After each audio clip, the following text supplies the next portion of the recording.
Donc, bonjour à tous, je suis Victor Truong, partie technique et responsable de la société EDA Expert. Et nous avons le plaisir de vous présenter la première présentation sur une session de 3 présentations sur les solutions logicielles, focus du mois de mai et du mois de juin. Et on va commencer effectivement par le logiciel FixRest de l'éditeur BQR. Afin que vous puissiez effectivement calculer rapidement, estimer rapidement le MTBF, de vérifier la fiabilité, en même temps de vérifier l'aspect des ratings des composants concernant votre système. Peut-être avant de commencer, pour placer un petit mot rapide sur la société EDA Expert, donc nous sommes une société de distribution de solutions logicielles.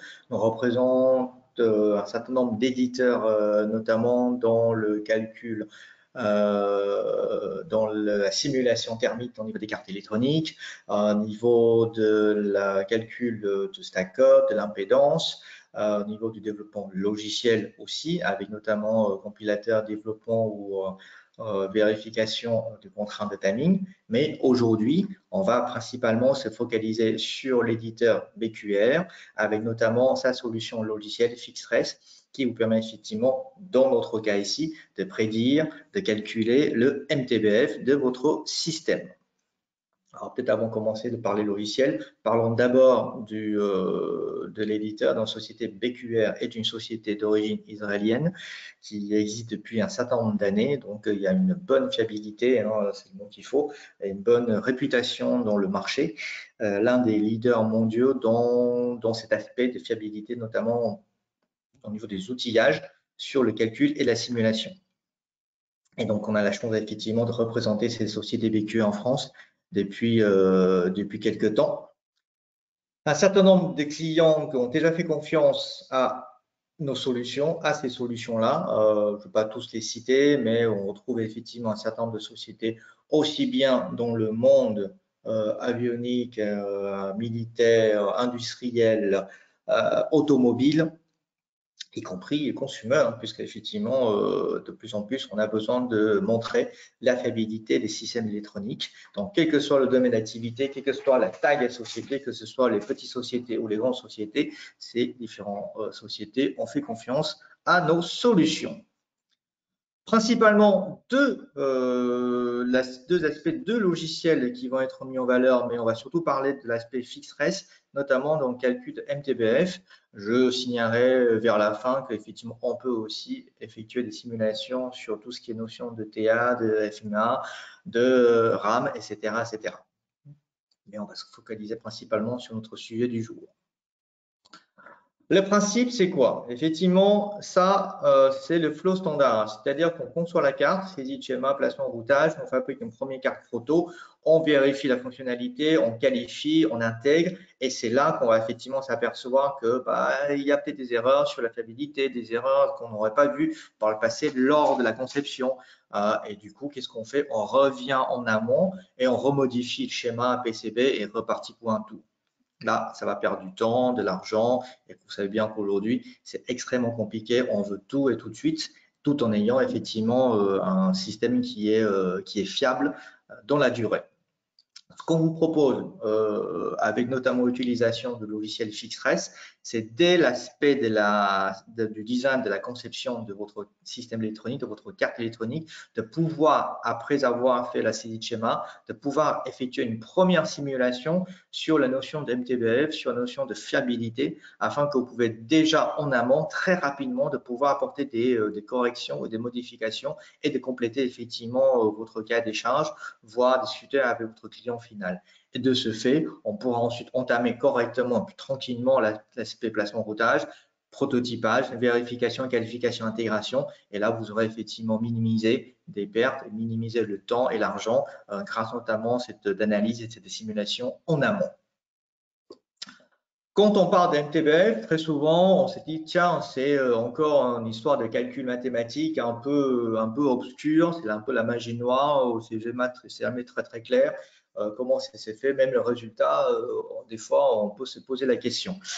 Il se trouve que finalement, certes, ça c'est du passé. Aujourd'hui, on tient compte au niveau des calculs MTBF, non pas seulement de caractéristiques composants, mais aussi un certain nombre de critères au niveau de votre design. C'est-à-dire qu'on va tenir compte désormais des stress électriques, des aspects thermiques, des ratings des composants. On va prendre en compte bien sûr l'algorithme, les méthodes de calcul de votre MTBF. Et surtout, aujourd'hui, on a de plus en plus besoin de faire ce genre d'estimation en amont. On a automatisé ce type de calcul en couplant avec votre outil de CA électronique afin de ne plus ressaisir plusieurs fois les mêmes choses et d'attaquer directement l'information directement en partant de votre outil de CA électronique. Le principe étant très simple, lorsque vous avez fait votre CI schéma, on connaît les composants, on connaît le fabricant, on connaît le part number de ces différents composants. On a donc en interne des bibliothèques de composants qui permettent effectivement de pouvoir tenir compte des caractéristiques des composants, de modéliser les composants et de faire un premier calcul. Ça vous donne effectivement une idée sur l'aspect, sur le résultat des MTBF. Et ensuite, on a la possibilité effectivement d'introduire des stress électriques, thermiques, de préciser davantage tout ce qui est contrainte de plus ou moins forte au niveau de votre design afin de vous donner un résultat encore plus précis, encore plus approfondi du calcul de MTBF. Et tout ça, effectivement, c'est automatisé. Exemple de paramètres qu'on tient compte au niveau des composants, au niveau des sources de puissance. Tension, intensité, bien sûr, à fréquence, etc., etc. On tient compte effectivement lorsqu'il s'agit de plusieurs horloges, la fréquence d'horloge, puisque ça peut être critique aussi sur le fonctionnement de votre système. Au niveau des convertisseurs, notamment convertisseurs de puissance, des caractéristiques spécifiques pourront aussi être prises en compte dans le calcul de MTBF. Grosso modo, via cette présentation, via ce tableau, dont je vous donne les paramètres par défaut qui sont pris en compte par type de composants, que ce soit pour les diodes, pour les transistors, pour les composants passifs comme des résistances ou les CAPA, les filtres, les connecteurs, etc. L'idée, c'est que ce n'est pas simplement leur valeur, c'est aussi les caractéristiques spécifiques qui sont nécessaires et qui vont être prises en compte lors de calculs automatiques de MTBF. Donc, tous ces paramètres-là vous sont fournis et quelque part, s'ils ne sont pas dans la bibliothèque des composants, à vous de compléter ces informations-là. Au niveau méthode de prédiction, donc on a aujourd'hui listé toutes les méthodes possibles, que ce soit les 1210, les Telcordia, les Fides, les 62, 308, etc. etc. Tout ça, effectivement, c'est à préciser lors de calcul de MTBF. Ça vous permet effectivement rapidement de pouvoir estimer cette valeur avant et ensuite de correction au niveau de votre design pour obtenir une valeur beaucoup plus importante, donc un résultat beaucoup plus long par rapport à la notion de fiabilité. On parle un peu plus tard, je vous montrerai à travers la démonstration aussi de notion de derating et c'est quelque chose qu'on peut aussi le simuler au niveau de l'outil de FixRes. Enfin, puisque je vous en ai parlé tout à l'heure, l'outil c'est sympa, mais on aimerait bien gagner du temps et lorsqu'on fait l'essai du schéma, de pouvoir avoir la possibilité directement de pouvoir lancer ce calcul, cette simulation. Pas de souci. Le connecteur existe aussi bien pour un certain nombre d'outils de CAO ou de PLM. On peut noter notamment Altium Designer, Orcade des cadences ou bien Path de Mentor pour lesquels on a un connecteur CAO électronique. Ça veut dire directement depuis le schéma, on peut lancer l'outil FixRes qui va automatiquement récapituler les informations et lancer donc le calcul et donc la simulation et l'estimation. On a aussi les connecteurs directement avec des PDM ou les PLM comme Teamcenter, comme Agile, afin de directement récupérer les informations des caractéristiques de vos composants en interne sans avoir besoin de re-rentrer à nouveau les caractéristiques ou les propriétés des composants. Grâce notamment à l'utilisation de ces connecteurs, vous avez la possibilité directement, lors de design, directement de pouvoir faire les calculs, récupérer les données et réinjecter les résultats dans votre projet. Donc, c'est une espèce la boucle est bouclée, de pouvoir d'une façon très transparente d'obtenir le résultat sans vraiment quitter votre outil TCR électronique. L'avantage du plugin, vous l'avez compris, c'est l'automatisation, c'est de pouvoir rapidement l'obtention des résultats et de pouvoir aussi se connecter par rapport à votre base de données interne, notamment dans la récupération des propriétés des composants. Parlons peu, mais parlons bien. On va rapidement regarder comment ça fonctionne. Ce que je vous propose pour commencer, c'est de regarder l'outil sans passer par le connecteur. Donc, déjà, indépendamment de l'outil TCR électronique, de voir un peu comment ça marche l'outil.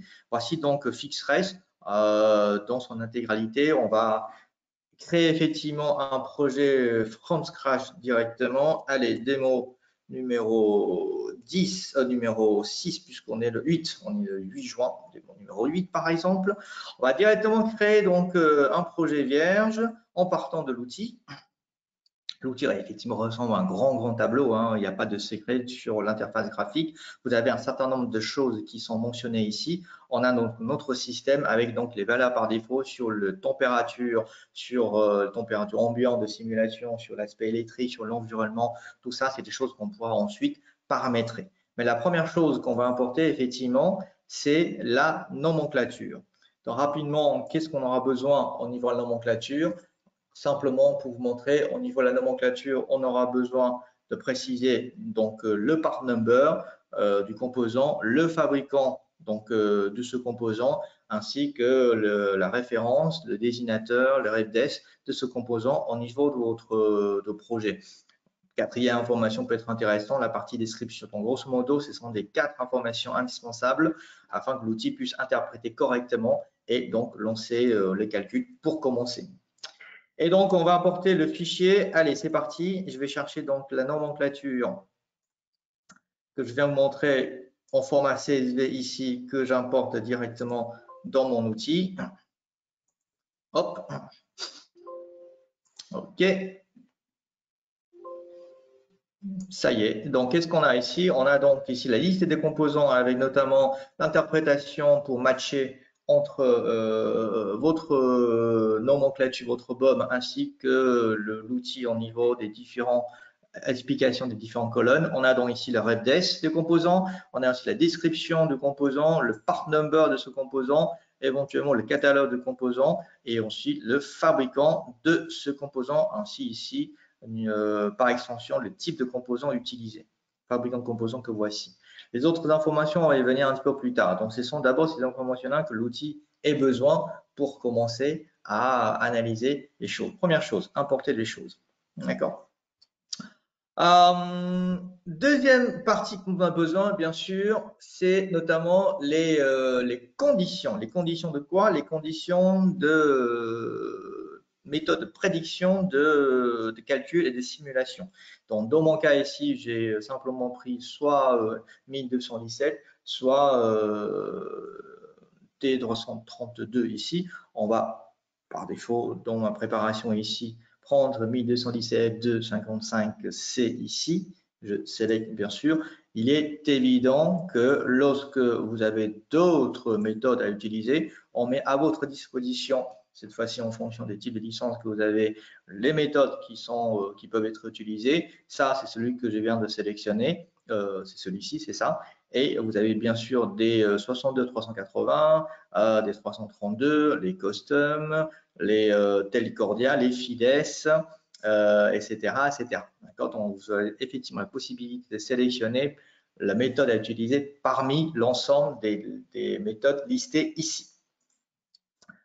Première condition. Deuxième condition, quand on aura besoin de préciser, hop, effectivement, c'est des paramètres spécifiques par rapport notamment les méthodes de prédiction, notamment FIDES, notamment 62308, où effectivement on a besoin de spécifier des choses un peu particulières, des profils, des choses comme ça. Ça vous permet effectivement de compléter les caractéristiques ou les propriétés de méthodes de prédiction. Voilà, première chose, réglée. On continue encore sur le paramétrage avant de lancer les calculs, notamment au niveau des composants. Oula, pardon, cliqué un petit peu trop vite. Si, c'est revenu, tout simplement. Ça y est. Donc, lorsque j'ai cliqué sur le bouton composant, l'outil vous liste la liste des composants qui sont listés dans votre nomenclature reconnue donc par l'outil. Qu'est-ce qu'on constate? Ben, on constate qu'il y a un certain nombre de types de composants qui sont reconnus, les kappa, les résistances, les convertisseurs, etc. Puis, il y a des composants pour lesquels il n'y a pas trop d'informations, comme par exemple les circuits intégrés ici. Qu'est-ce qu'on a besoin? Quelque part, là, on aura besoin de vous, de pouvoir compléter correctement, notamment ces informations-là, par exemple, nombre de pins de ce composant, la température de jonction, etc., etc. Donc, plus les informations sont remplies, plus l'outil connaît les caractéristiques de ces composants, plus la simulation ou le calcul sera précis. Alors, il se trouve aussi que lorsqu'il s'agit dans la vraie vie des vrais composants pour lesquels vous ne souhaitez pas compléter, il est bien sûr tout à fait possible de se connecter par rapport à une base de données externe et de récupérer automatiquement l'ensemble de ces informations-là. D'accord ? Une fois que vous aurez complété correctement ces composants, on pourra ensuite lancer donc cette simulation, ce calcul de MTBF. On peut constater ici, hein, avant de lancer le calcul, la possibilité de connecter sur une bibliothèque, notamment sur la partie PLM ou PDM qui vous est propre, et donc plus besoin de compléter les propriétés composants puisque ce sera directement rempli automatiquement. Regardons désormais maintenant le menu MTBF. Vous avez donc rempli les conditions, caractéristiques des composants, les conditions d'utilisation. Là, désormais, on peut donc lancer la prédiction. On va même utiliser deux méthodes possibles qu'on a vues tout à l'heure. Hop, ça y est, run, c'est parti.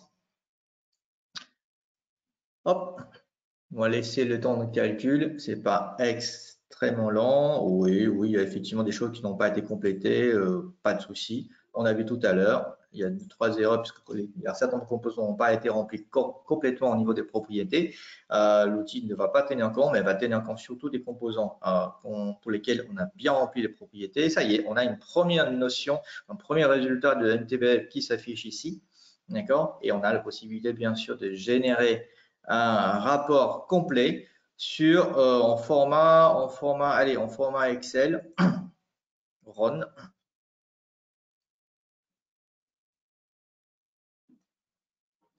Et en format Excel, on devrait voir donc le rapport qui s'affiche que voici, que voilà. En prenant le projet, la date, les petites méthodes de prédiction utilisées, résultat demandé, résultat prédit en nombre d'heures en niveau de MTBF, et ensuite avec un tableau récapitulatif par rapport à tous ces composants ainsi que les conditions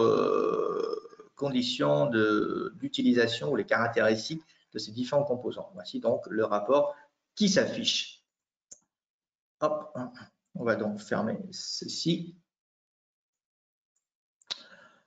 Si on jette un coup d'œil sur le condition, vous avez aussi la possibilité de générer le graphe, notamment avec la méthode de prédiction utilisée ici, sous forme de diagramme. Là, j'ai cliqué sur multiples prédictions en tenant compte aussi de deuxième prédiction qui était à ma disposition, pour voir aussi la différence entre le résultat de MTBF en fonction des méthodes de calcul. Donc, les deux sont réalisés ici. Et là, on a donc le diagramme qui s'affiche, le graphe qui vous donne donc résultat assez facilement. Voilà. Vous voyez, c'est pas très compliqué, donc l'outil est relativement simple. La seule chose sur laquelle il faut faire attention, c'est de rentrer correctement les caractéristiques des composants sous forme de tableau. Justement, hop, on ne sauvegarde pas, on revient sur la partie démonstration. Deuxième partie de cette présentation démonstration, c'est de se dire, voilà, maintenant, c'est bien beau, mais j'aimerais bien utiliser le plugin, j'aimerais bien partir de mon CR électronique et de pouvoir simuler et calculer le MTBF. Comment ça se passe? Bon, dans mon cas ici, comme vous savez, Société EDA Expert et le partenaire de la société Altium au niveau de technique avant-vente et surtout de formation. Donc, je vais donc utiliser Altium Designer pour faire cette présentation. Alors, pour ceux qui ne connaissent pas Altium Designer, voici Altium Designer. Pour ceux qui connaissent Altium Designer, bon là, effectivement, on est dans votre milieu. Donc, quel que soit l'outil, on aura besoin bien sûr d'installer ce fameux plugin.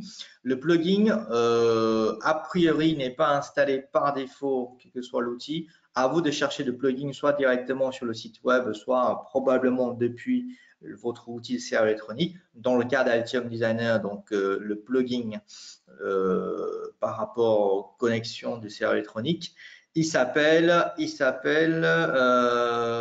que je vous trouve de suite.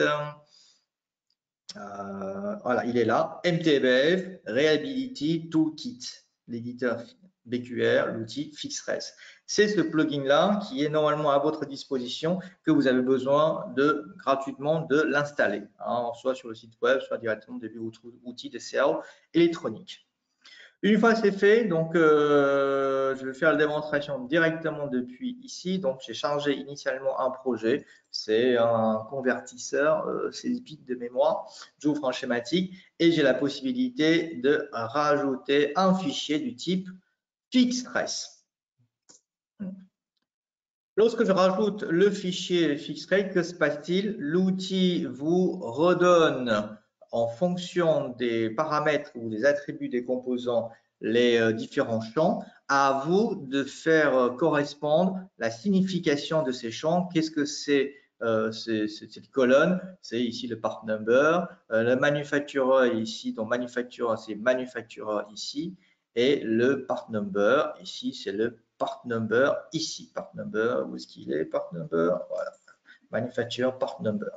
D'accord. Et ici, donc, c'est la ref-des ou bien le désignateur des composants issus de votre série de schéma. Donc, vous avez ici un parseur de votre BOM, comme un parseur d'Excel, hein, qui vous permet d'interpréter les différentes informations de vos composants. D'où viennent les propriétés, les attributs des composants? Ben, ça vient directement des attributs. Regardez un peu l'écran ici. Si je prends le composant ici, hein, on a ici dans les propriétés de ce composant les attributs manufacturer ainsi part number ainsi que le manufacturer, dans le fabricant et le part number fabricant de ce composant. C'est justement les informations de votre serveur électronique, hein, qui vont être directement réutilisées, interprétées grâce au plugin de FixRes. L'outil, connaissant ces informations, pouvoir ensuite générer la nomenclature dont il a besoin, générer la netlist nécessaire, la connexion avec notamment le fichier des pins, de sortir le résultat dans un fichier CSV, de éventuellement réinjecter le résultat dans un rapport au niveau schéma. D'accord. On va donc sauvegarder ce fichier FixRes. Hop, on va sauvegarder ici, hein, on va pas s'embêter. On va donc fermer notamment le fichier et on sauvegarde bien sûr le projet. Que se passe-t-il? On voit bien que désormais dans le projet, hein, on a le schéma PCB comme d'habitude, hein, quel que soit l'outil électronique. On a en plus, donc grâce au plugin, ce fameux fichier FixRes qui est désormais présent dans votre projet. Si on double-clique dessus pour l'ouvrir à nouveau, hein, on retrouve effectivement les informations qu'on a mentionnées tout à l'heure, le projet MTBF qui va créer, etc. Donc là, on a tout ce qu'il faut pour commencer les calculs. Vous avez la possibilité ensuite ici de pouvoir spécifier quel type de calcul, quel type de MTBF, enfin la granularité de MTBF que vous souhaitez calculer, tel quel, en partant des caractéristiques des composants, ou bien en tenant compte des stress thermiques, stress électriques, ça on verra ça dans un deuxième temps, ou bien un calcul de MFMK au niveau de le mode de fiabilité, de fonctionnement d'échec.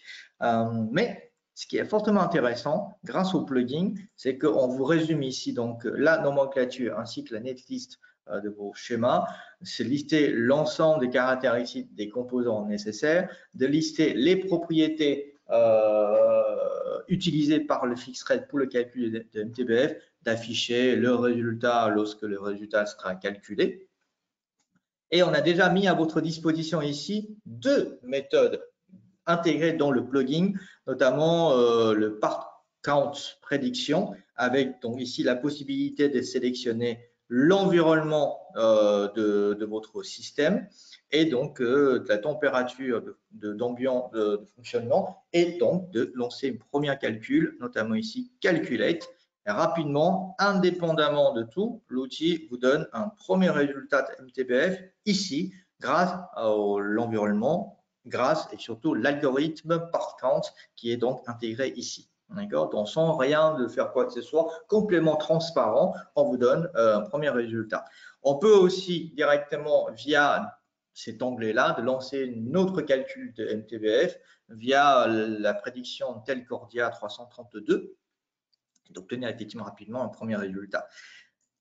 Mais d'une façon générale, très souvent, on spécifie ici, toujours dans le plugin sur l'onglet Setup, la méthode que vous souhaitez utiliser, notamment dans le cas de ici, le 217 F2 utilisé ici. On peut aussi sélectionner Fides, aussi le Telcordia 332 à nouveau, etc., etc. Vous pouvez constater qu'il manquait effectivement le 3808.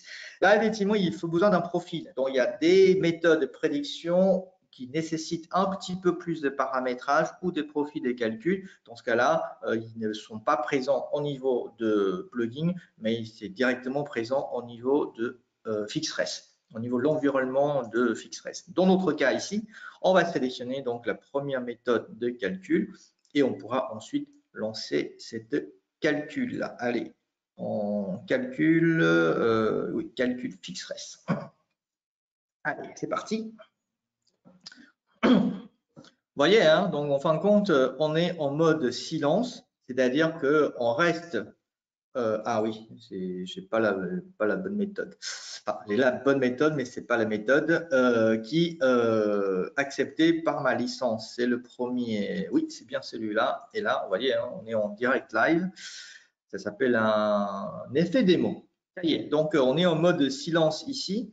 Et vous pouvez constater, on reste dans votre environnement de CRE électronique. Et derrière, c'est bien l'outil FixRes qui est bien utilisé et qui vous donne donc le résultat d'analyse ici. Avant de regarder tout ça, lançons le FixRes pour voir un peu derrière comment ça fonctionne. Voilà, donc je lance le FixRes et là, donc l'outil, grâce au plugin, récupère toutes ces informations, lance les calculs et vous donne effectivement le résultat de MTBF que voici, que voilà. D'accord? Hop, je ne vais pas sauvegarder. Je reviens à nouveau sur mon outil de CRE électronique. Dans mon cas ici, c'est Altium Designer. Je vais rajouter des informations supplémentaires, notamment les stress électriques pour finir un petit peu plus le résultat de calcul. Donc, au lieu de repartir sur l'interface FixRes, rentrer les calculs à la main dans une espèce de grand tableau, je peux le faire directement au niveau de mon schématique. Tout ce qu'on a besoin, regardez un peu l'écran, grâce à notre aussi présence de plugins, c'est que vous avez la possibilité de rajouter des paramètres supplémentaires liés à FixRes nécessaires pour le calcul de MTBF ou bien pour le calcul de mode d'échec au niveau de FME1 ou de FMK ici.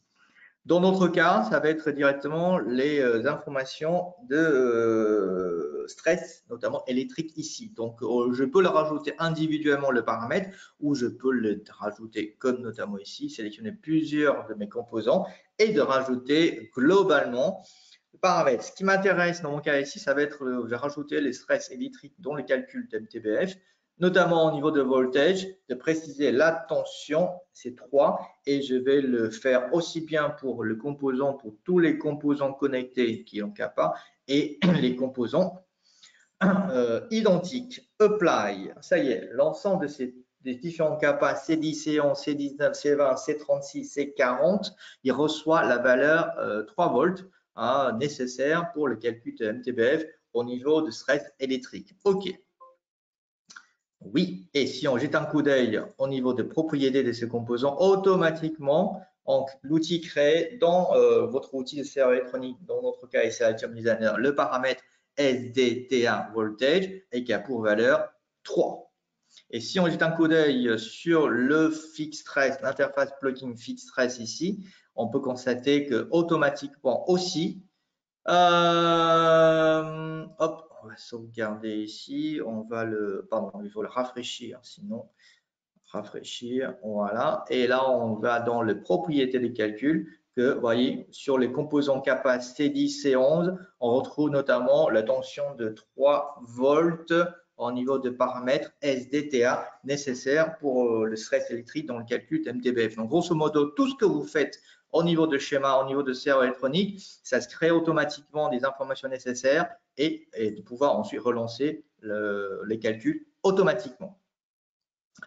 Alors, je reviens sur le schéma, je le sauvegarde ici, je sauvegarde le projet, on ne sait jamais, on est dans Windows, je reviens sur le plugin de FixRest, j'ai vérifié que j'ai bien la bonne méthode de prédiction, l'environnement, température ambiante, les informations sont là. Ah, je n'oublie pas effectivement de cocher le stress ici pour que cette fois-ci dans le calcul, je tiens compte de stress électrique notamment informé, enfin entré au niveau de ces différents composants au niveau des kappas.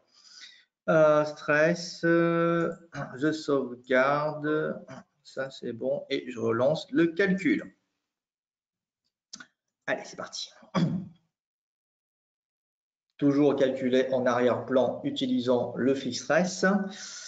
Ça prend un petit peu plus longtemps et encore, ça compte en secondes. Ça y est, c'est fait. Vous voyez, dans cette fois-ci, hein, on tient compte dans le résultat, pardon, les stress électriques au niveau de ces composants. On jette un coup d'œil à travers l'interface de FixRest.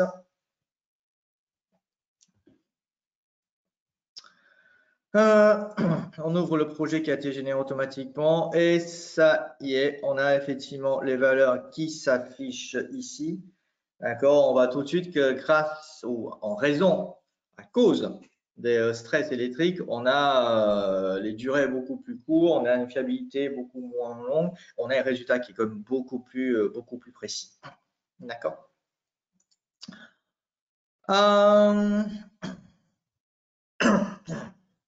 Si on jette un coup d'œil sur le menu SDTA, puisque désormais on retrouve ici les valeurs de 3 volts dans les kappas C10 et notamment les valeurs qu'on a rentrées au niveau de schéma, on tient compte de ce paramètre supplémentaire dans le calcul de MTBF et notamment dans le menu SDTA, on a notamment la possibilité de faire un dérating des composants, des ratings notamment SDTA, des rating curves, notamment tracer des graphes des ratings, prendre par exemple la kappa, dans les différents kappas possibles listés dans votre système hein, en fonction des types de kappa. Sur le kappa, c'est lequel celui-là, le type CA, donc le PPAS. On a donc le graphe en fonction aussi de la température ici.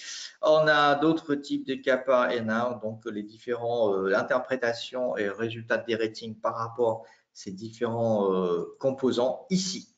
D'accord. Voilà, donc rapidement, en fonction des paramètres supplémentaires, hein, de pouvoir vous donner des résultats en fonction des types de composants et les graphes pour interpréter donc le résultat. Allez, je clique donc sur OK. Vous voyez, ce n'est pas très compliqué. Et si je reviens à nouveau sur mon outil de serveur électronique, notamment dans mon cas Altium Designer, ici, j'ai la possibilité dans l'onglet schématique Review Result, dans le résultat, pardon, dans résultat de simulation, de pouvoir rajouter les propriétés, enfin rajouter directement dans le schéma les résultats des calculs, rajouter des propriétés par rapport à ça. On va faire Update Component Properties, par exemple. Et on va donc jeter un coup d'œil au niveau de notre schématique ici, notamment par rapport aux composants toujours C1. Et on s'aperçoit, regardez ici, automatiquement création d'un nouvel attribut, d'un nouveau paramètre par rapport au composant C10. Fixrest.fr, donc résultat des calculs de Fixrest au niveau de MTBF, avec notamment la valeur qui s'affiche ici. Enfin, effectivement, lors de la génération de votre documentation sortie, de pouvoir rajouter, tenir compte, hein, illustrer les résultats de MTBF calculés grâce au Fixrest depuis effectivement votre conception ici. D'accord?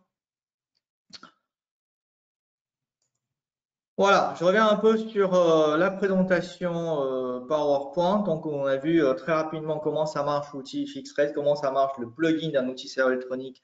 Dans notre cas, c'est Altium Designer qui est utilisé pour le calcul d'MTBF. Vous voyez, c'est pas très compliqué. L'important, c'est d'avoir les informations sur le propriété, de comprendre un peu ce que vous faites au niveau de schéma.